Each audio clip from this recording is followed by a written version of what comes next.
నమస్తే, welcome to ANN. నేను Lakshminarayana Naraharshetty. Headlines చూద్దాం. డీటెయిల్స్ చూస్తే ఈరోజు లక్షలాది మంది మొబైల్ ఫోన్లలో ఒక్కసారిగా పెద్ద సైరన్ శబ్దం వినిపించనుంది. ఎలాంటి ఆందోళన చెందాల్సిన అవసరం లేదని, ప్రకృతి విపత్తులు సంభవించినప్పుడు ప్రజలను అప్రమత్తం చేయడానికి ఈ వ్యవస్థ ఎంతగానో ఉపయోగపడుతుందని కేంద్ర ప్రభుత్వం తెలిపింది. భారత ప్రభుత్వానికి చెందిన టెలికమ్యూనికేషన్ శాఖ, జాతీయ విపత్తు నిర్వహణ అథారిటీ సంయుక్తంగా ఈ సరికొత్త వ్యవస్థను అభివృద్ధి చేశాయి.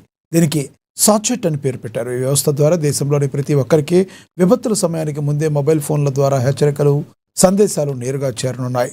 ఎలాంటి ఇంటర్నెట్ లేదా మొబైల్ డేటా లేకపోయినా ఈ ఎమర్జెన్సీ అలర్ట్ నేరుగా టెలికాం నెట్వర్క్ ద్వారా ఫోన్కు అందడం దీని ప్రత్యేకతని కేంద్రం పేర్కొంది.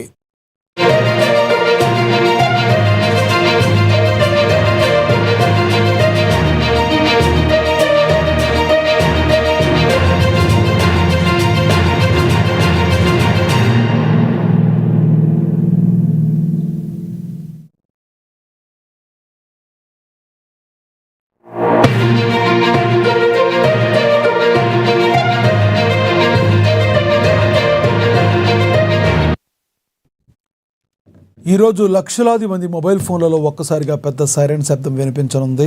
ఎలాంటి ఆందోళన చెందాల్సిన అవసరం లేదని, ప్రకృతి విపత్తులు సంభవించినప్పుడు ప్రజలను అప్రమత్తం చేయడానికే ఈ వ్యవస్థ ఎంతగానో ఉపయోగపడుతుందని కేంద్ర ప్రభుత్వం తెలిపింది. భారత ప్రభుత్వానికి చెందిన టెలికమ్యూనికేషన్ శాఖ, జాతీయ విపత్తు నిర్వహణ అథారిటీ సంయుక్తంగా ఈ సరికొత్త వ్యవస్థను అభివృద్ధి చేశాయి. దీనికి సాచెట్ అని పేరు పెట్టారు. ఈ వ్యవస్థ ద్వారా దేశంలోని ప్రతి ఒక్కరికి కూడా విపత్తుల సమయానికి ముందే మొబైల్ ఫోన్ల ద్వారా హెచ్చరికలు, సందేశాలు నేరుగా చేరనున్నాయి. ఎలాంటి ఇంటర్నెట్ లేదా మొబైల్ డేటా లేకపోయినా ఎమర్జెన్సీ అలర్ట్ నేరుగా టెలికాం నెట్వర్క్ ద్వారా ఫోన్కు అందడం దీని ప్రత్యేకతని కేంద్రం పేర్కొంది.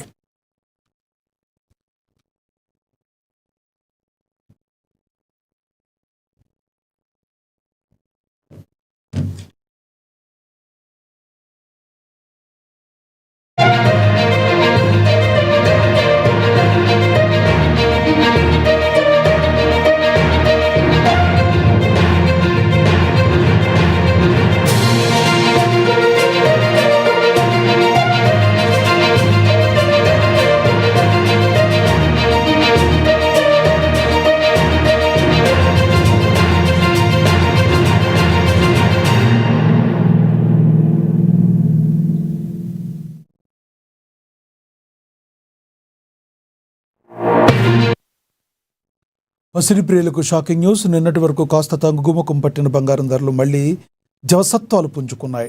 గడిచిన 24 గంటల్లో హైదరాబాద్ మార్కెట్లో ధరలు మరోసారి పైకి ఎగబాకాయి. బంగారం బాటలోని వెండి ధరలు కూడా పరుగులు పెడుతున్నాయి.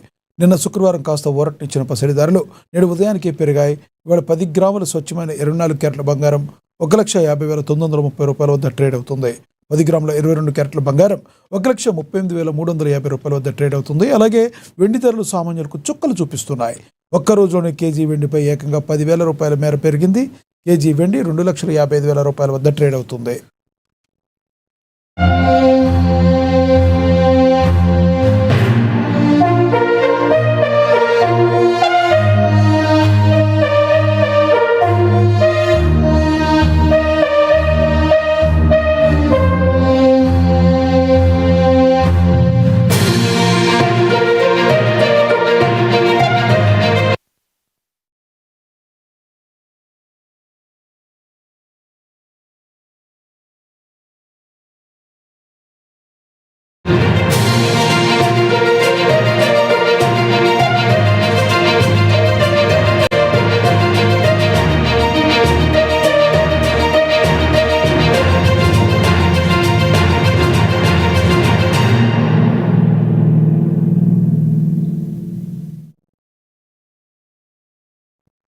రాజకీయ నిరసనలో మూగజీవాలను హింసించడంపై ప్రముఖ యాంకర్ రష్మి గౌతమ్ ఆగ్రహం వ్యక్తం చేశారు.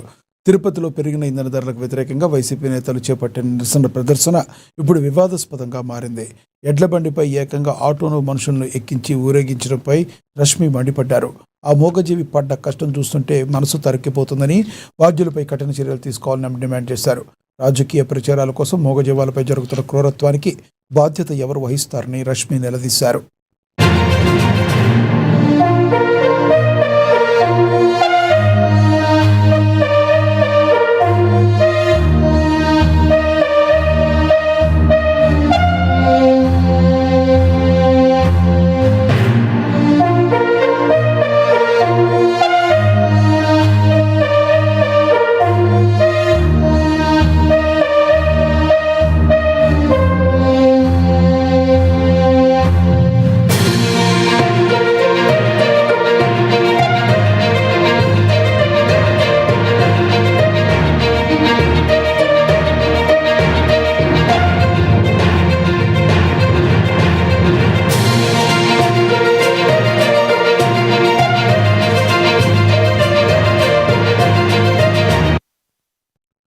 రాజకీయ నిరసనలో మూగజీవాలను హింసించడంపై ప్రముఖ యాంకర్ రష్మి గౌతమ్ ఆగ్రహం వ్యక్తం చేశారు.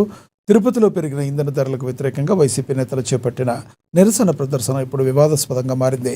ఎడ్ల బండిపై ఏకంగా ఆటోను మనుషులను ఎక్కించి ఊరేగింపడంపై రష్మి మండిపడ్డారు. ఆ మూగజీవి పడ్డ కష్టం చూస్తుంటే మనసు తరుక్కుపోతుందని, బాధ్యులపై కఠిన చర్యలు తీసుకోవాలని ఆమె డిమాండ్ చేశారు. రాజకీయ ప్రచారాల కోసం మూగజీవాలపై జరుగుతున్న ఈ క్రూరత్వానికి బాధ్యత ఎవరు వహిస్తారని రష్మి నిలదీశారు.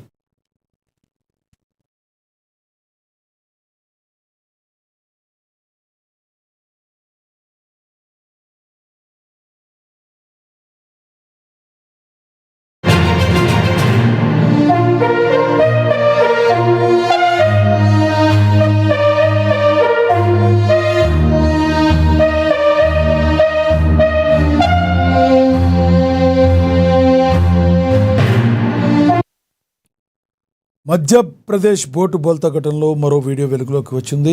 జబల్పూర్ నర్మదా నదిలో ప్రమాదానికి కొన్ని క్షణాల ముందు బోట్లో ప్రయాణికులు హాహాకారాలు చేస్తున్న దృశ్యాలు బయటకు వచ్చాయి. బోటు మునిగిపోయే సమయంలో ప్రయాణికులకు అందులోని లైఫ్ జాకెట్లు సరఫరా చేస్తున్న దృశ్యాలు వైరల్గా మారాయి. బోటు మునిగిపోతుండగా ప్రయాణికులంతా భయం గుప్పెట్లో ఉండడం ఈ వీడియోలో కనిపించింది. ఈ ఘటనలో ఇప్పటివరకు 9 మంది మృతదేహాలను వెలికితీసినట్లుగా అధికారులు తెలిపారు. మరో 15 మంది రక్షించారు. మిగతా వారి కోసం గాలింపు కొనసాగుతుంది.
విద్యార్థుల అకౌంట్లోనే స్కాలర్షిప్ వేసేలా జారీ చేసిన జీవోను ఉపసంహరించుకోవాలని రాజ్యసభ సభ్యుడు ఆర్ కృష్ణయ్య డిమాండ్ చేశారు. తెలంగాణ విద్యార్థి సంఘం అధ్యక్షుడు సతీష్ ఆధ్వర్యంలో కాచిగూడలో ఏర్పాటు చేసిన సమావేశంలో పాల్గొన్నారు. ఆర్ కృష్ణయ్య కాలేజీ యాజమాన్యాల ఫీజులను మొదట అడ్మిషన్ల సమయంలో చెల్లిస్తేనే అడ్మిషన్లు ఇస్తామనడం సరికాదని, ఫీజుల బకాయిలపై ఇంత గొడవ జరుగుతున్నా ప్రభుత్వం స్పందించడం లేదని కృష్ణయ్య మండిపడ్డారు. ఎన్నో ఏళ్ల పోరాటాల ద్వారా సాధించుకున్న రీఎంబర్స్మెంట్ పథకాన్ని ఎత్తివేయాలని చూస్తే సహించేది లేదని హెచ్చరించారు. పేదలు ఉన్నత స్థాయికి ఎదగడం సీఎంకు ఇష్టం లేదా అని ప్రశ్నించారు ఆర్ కృష్ణయ్య.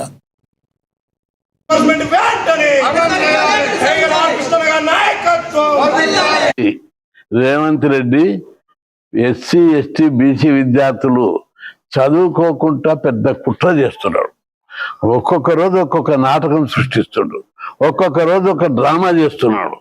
ఖబర్దార్ హెచ్చరిస్తున్నా, ఫీజుల రియంబర్స్మెంట్ పథకం అనేది ఒకటి అలాల్టప్ప రాలే. హాస్టళ్ళు, గురుకులాలు, ఫీజుల రియంబర్స్మెంట్, స్కాలర్షిప్లు 50 ఏళ్ళ నుంచి నేను పోరాడి పేద కులాలు చదువుకోవాలని చెప్పి పోరాడి పెట్టిస్తే ఈరోజు రేవంత్ రెడ్డి కంట్ల మండుతున్నది. ఈ పేద కులాలు గుడిసెల ఉట్టిన కూడా చదువుతున్నారు. మా రెడ్డి కులపులకు వర్కర్లు దొరకలేరు, లేబర్ దొరకలేరు. వీళ్ళందరూ మా దగ్గర సాకల పని, మంగళ పని, గొలుగోష్టోళ్ళు, నాకలి గోష్టోళ్ళు వీళ్ళందరూ ఈరోజు చదువుకుంటుంటే మా రెడ్లు మేమేం చేయాలి అని చెప్పి రెడ్డి రాజ్యాన్ని స్థాపించాలనే కుట్రతోటి ఈ ఫీజు రియంబర్స్మెంట్ స్కీమ్కు రేవంత్ రెడ్డి మీద మేము ఇప్పటికి కూడా వ్యతిరేకత స్పష్టంగా చెప్తలేం. మార్చుకుంటాడని మర్యాదగా మాట్లాడుతున్నా. నా పేరు నీలా వెంకటేష్, బీసీ సంక్షేమ సంఘం రాష్ట్ర వర్కింగ్ ప్రెసిడెంట్. ఈరోజు జాతీయ బీసీ సంక్షేమ సంఘం అధ్యక్షులు, రాజ్యసభ సభ్యులు ఆర్ కృష్ణ గారి ఆదేశాల మేరకు రాష్ట్రంలో ఉన్నటువంటి 14 లక్షల మంది విద్యార్థుల యొక్క విద్యాభ్యాసన కోసం ఫీజు రియంబర్స్మెంట్ రాష్ట్ర ప్రభుత్వం ఏదైతే విద్యార్థుల అకౌంట్లోనే వేస్తాం, విద్యార్థుల దగ్గర డబ్బులు వసూలు చేసుకోవచ్చు అనే తీర్పు ఏదైతే ఉందో దాన్ని మేము తీవ్రంగా ఖండిస్తున్నాం, దాన్ని వ్యతిరేకిస్తున్నాం. ఈరోజు రాష్ట్రంలో ఉన్నటువంటి 2 కోట్ల కుటుంబాల యొక్క పిల్లలు ఇవాళ చదువుకొని ఉన్నత విద్య చదువుతున్నారంటే దానికి కారణం పూర్తి ఫీజు రియంబర్స్మెంట్ ఉండడం వల్ల. ఆర్ కృష్ణన్న పోరాడి తన ఫీజు రియంబర్స్మెంట్ పెట్టియడం వల్ల ఇలా పూరి గుడిసెలో ఉన్నటువంటి విద్యార్థి కుటుంబాలు, అదేవిధంగా రిక్షా కార్మికుడి కుటుంబం. సాయిబాబా కానుకలు దుర్వినియోగం అవుతున్నాయని నిరూపిస్తే ₹1 బహుమతి ఇస్తామంటున్నారు విశ్వ సమాజ నేతలు. హైదరాబాద్ కొత్తపేటలో ఘనంగా చైతన్య యాత్ర నిర్వహించారు. పవిత్ర పాదుకలు, పూలమ్మకు గంగాజలం ప్రసాదించి చిత్రపటం శోభాయాత్రలో ప్రత్యేక ఆకర్షణగా నిలిచాయి. కొందరు దురుద్దేశంతో సాయిబాబాపై తప్పుడు ప్రచారం చేస్తున్నారని, సోషల్ మీడియాలో అపోహలను భక్తులు నమ్మకూడదని సూచించారు సాయి విశ్వ సమాజ నిర్వాహకులు. సాయిబాబాకు భక్తులు సమర్పించే కానుకలు, విరాళాలు దుర్వినియోగం అవుతున్నాయని నిరూపిస్తే ₹1 బహుమతి అందజేస్తానని సవాల్ చేస్తున్నారు. తప్పుడు ప్రచారాలు చేస్తున్న వారిపై చట్టపరమైన చర్యలు తీసుకుంటామని హెచ్చరించారు.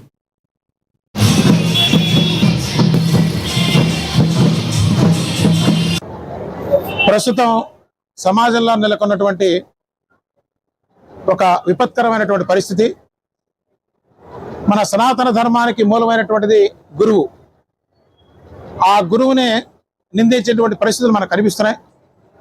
మానవ సమాజం ప్రశాంతంగా బ్రతకాలంటే గురువు ద్వారా మాత్రమే దైవాన్ని చేరాలని చెప్తున్న ఈ రోజుల్లో కొందరు ప్రత్యేకించి పనిగట్టుకొని సాయిబాబా వారి యొక్క వైభవాన్ని చూసి ఓర్వలేక అనేక రకాలైనటువంటి అబద్ధాలను ప్రచారం చేస్తున్నారు.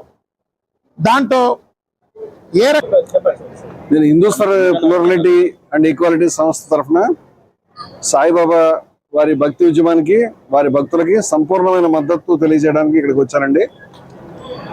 ఈ రోజు ఏదైతే జరుగుతున్నదో ఇప్పటిదాకా హిందూ మతం బయట నుంచి దాడులు ఎదుర్కొంది, కానీ ఇవాళ లోపల సద్గురు సాయినాథ్ మహారాజ్ కి జై. షిరిడి సాయిబాబా సంస్థాన్ వేదిక అందరి ఇక్కడ ఉన్నటువంటి మా యొక్క తోటి సోదరులకు, వచ్చిన పత్రిక విలేకరులకు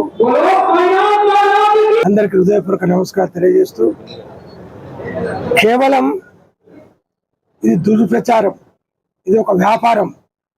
అవతల పక్క వాళ్ళు ఈ రోజు ప్రతి వీడియోలో 100 మంది వీడియోలు ఉంటే ఒక 5-10 నుంచి. భయంకరమైనటువంటి ఆరోపణ ఏంటంటే సాయిబాబా సంస్థాన్ అయోధ్య రామ మందిరానికి డబ్బులు ఇవ్వలేదు. ఇది ఎంత పచ్చి అబద్ధం అంటే మీరు చెక్ చేసుకోండి.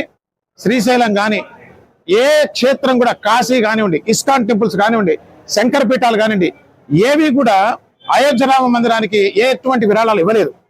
దేవాలయాలు, అందులో గవర్నమెంట్ అండర్లో ఉన్న దేవాలయాలు ఎక్కడా కూడా డొనేషన్స్ వాళ్ళు ఇష్టం వచ్చినట్టు ఇవ్వడానికి కుదరదు.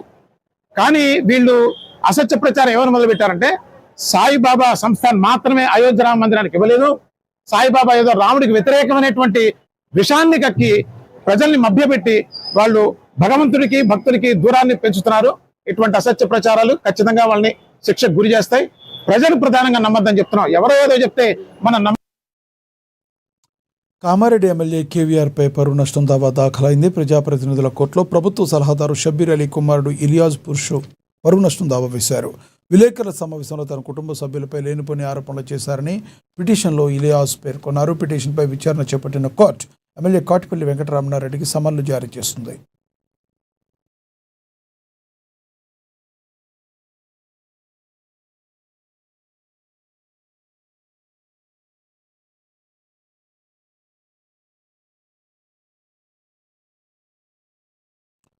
ఏలూరు జిల్లా ద్వారకా తిరుమలలో వైశాఖ మాస కళ్యాణ మహోత్సవాలు ఘనంగా జరుగుతున్నాయి. కన్నుల పండుగ స్వామివారి రథోత్సవం నిర్వహించారు. ముందుగా స్వామివారిని, అమ్మవార్లను రథం వద్దకు తీసుకువచ్చి శోభాయమానంగా అలంకరించారు. ఆలయ ధర్మకర్తలు, దేవస్థానం ఈవో కార్యక్రమంలో పాల్గొన్నారు.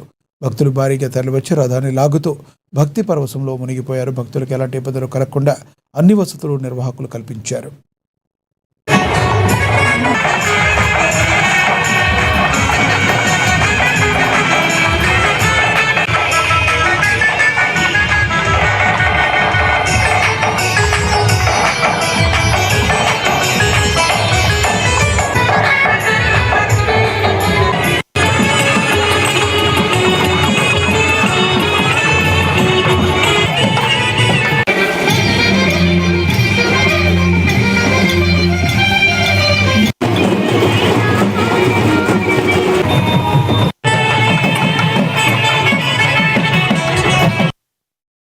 అన్నమయ్య జిల్లా రాయచోటిలో మేడే వేడుకలు ఘనంగా నిర్వహించారు. రాజంపేట పార్లమెంటరీ టీడీపీ అధ్యక్షులు ప్రసాద్ బాబు ఆధ్వర్యంలో 50 మంది మున్సిపల్ కార్మికులను సన్మానించారు. తెలుగుదేశం జెండాలో నాగలి, చక్రం, గుడిసే చిహ్నాలను ఎన్టీఆర్ చేర్చారని, అందులో చక్రం కార్మికులకు గుర్తుగా ఉండటం టీడీపీ ప్రత్యేకత అని గుర్తు చేశారు ప్రసాద్ బాబు. ఇక టీడీపీ ప్రభుత్వం కార్మిక సంక్షేమానికి తీసుకున్న నిర్ణయాలు వారి జీవన ప్రమాణాలను మెరుగుపరచడంలో మైలురాయిలుగా నిలిచాయని కొనియాడారు.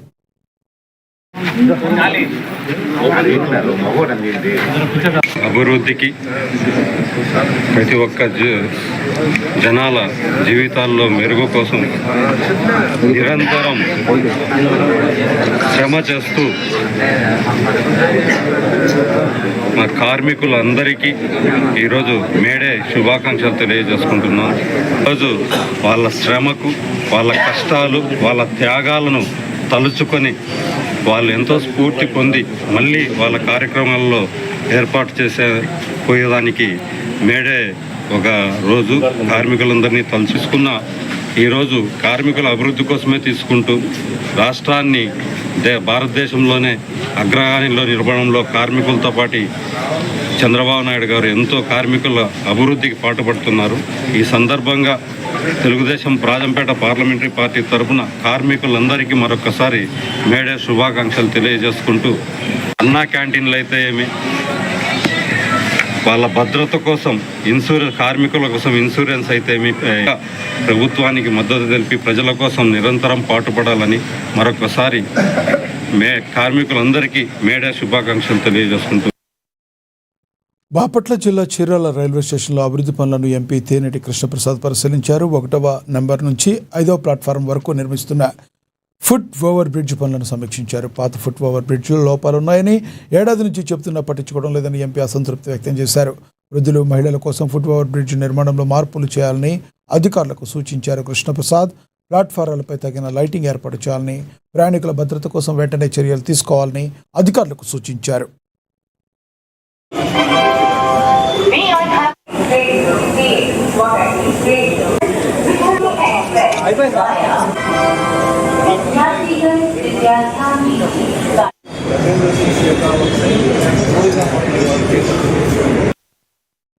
క్రమశిక్షణతో ఎలాంటి లక్ష్యాన్నైనా చేరుకోవచ్చన్నారు శ్రీ చైతన్య విద్యా సంస్థల డైరెక్టర్ శ్రీ విద్య. మహబూబాబాద్లోని శ్రీ చైతన్య పాఠశాలలో ఎస్ఎస్సి ఫలితాల్లో అద్భుత ప్రతిభ కనపరిచిన విద్యార్థులను సన్మానించారు. పాఠశాల నుంచి 133 మంది విద్యార్థులు 10వ తరగతి పరీక్షకు హాజరైతే 100% ఉత్తీర్ణత సాధించడం గర్వకారణంగా ఉందన్నారు శ్రీ విద్య. బ్రాంచ్ యావరేజ్ 554 మార్కులు వచ్చాయని, 589 మార్కులు సాధించి జిల్లా టాపర్లుగా నిలిచిన బొమ్మగాని రిషిత, వల్లం అక్షయలను ఘనంగా సన్మానించారు. అలాగే 570 పైగా మార్కులు సాధించిన 51 మంది విద్యార్థులను ప్రత్యేకంగా అభినందించారు శ్రీ విద్య. ఈ కార్యక్రమంలో ప్రిన్సిపల్ షేక్ మధార్, భార్గవిరెడ్డి, చైతన్ మధూర్, కృష్ణారావు తదితరులు పాల్గొన్నారు. Telangana 10th class board examination ఫలితాల్లో శ్రీ చైతన్య టెక్నో స్కూల్స్ తెలంగాణలో స్టేట్ ఫస్ట్ మార్క్ 597 మార్కులతోటి అత్యద్భుతమైనటువంటి ఫలితాలను సాధించారు.